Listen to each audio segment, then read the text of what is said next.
let's give the warmest round of applause for Miss MJ Lastimosa.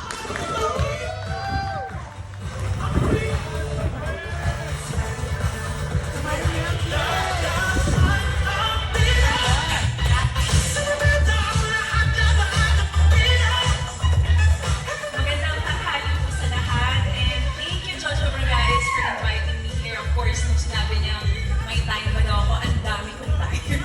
Kahit na traffic, we made it here. And maraming salamat sa inyo na nandito upang supportahan ang grand sale ng Bragais Shoes. Supportahan natin. Walk with. Thank you so much, Miss MJ, for gracing our event. It's been an honor for us to have you here again. So of course, people are very happy to see you here, and we have the live audience from our media partners. So if you have some words for them, please go ahead. Copy-paste. Yun na yun. Ano pa ba? Merry Christmas and Happy Holidays sa lahat. Alam kong yung feeling na ang dami nating gustong regaluhan, di ba? I think perfect na perfect tong may clearance sale tayo. Kasi kahit ako nag-iisip na rin ako ng mga ang dami kong mga beauty queen friends na mariregaluhan. So I'm also excited to go around. And kung may time kayo, I think mahaba-haba pa ang ating clearance sale, right? Until December 17, ayan, may time pa kayo to visit here sa Quezon City and to check out different styles that will suit your lifestyle. And of course, your fans are very curious Wala about akong you. fans. Mga mali ko natin yan. All of your mga kamare. Oo. How are you, Miss MJ, and what's been keeping you busy pa these days? Marami akong time nandito ako.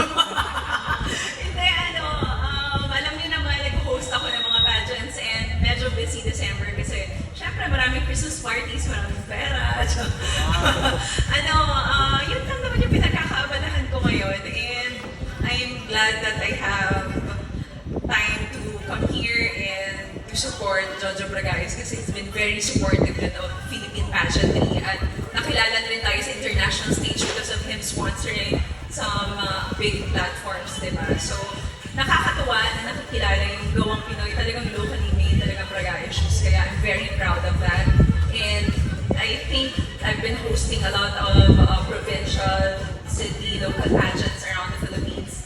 Sikat na sikat and isa talaga ito sa mga favorite brands right now. Trendy talaga siya.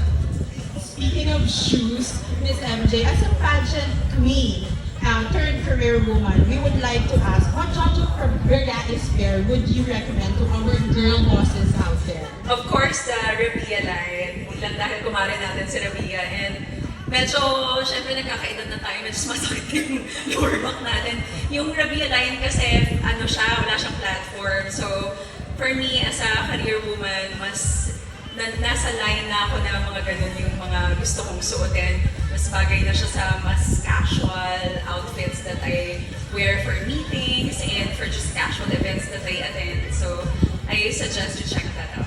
Yes, that's a very pretty shoes as well and very comfy. So, we've recently launched our Morena collection as well. For a Morena beauty queen like you, how important do you think it is to have that representation when it comes to shoes in general? Of course, even when I started joining Pinipili Pilipinas, talagang pinopromote na talaga natin ang loving our own skin. Kasi ako naman, kahit siguro anong pagpapaputi ko, hindi talaga tatablan to. I embrace my skin color and I inspire all the kids who are watching and looking up to me to do the same. Kasi talagang Morena is beautiful. And thank you, Jojo Bragais, for also campaigning and being, inspiring people to embrace their own skin. Yes, that's very true. And we have other designs as well. So all those who are watching and interested in checking that out, we have a lot of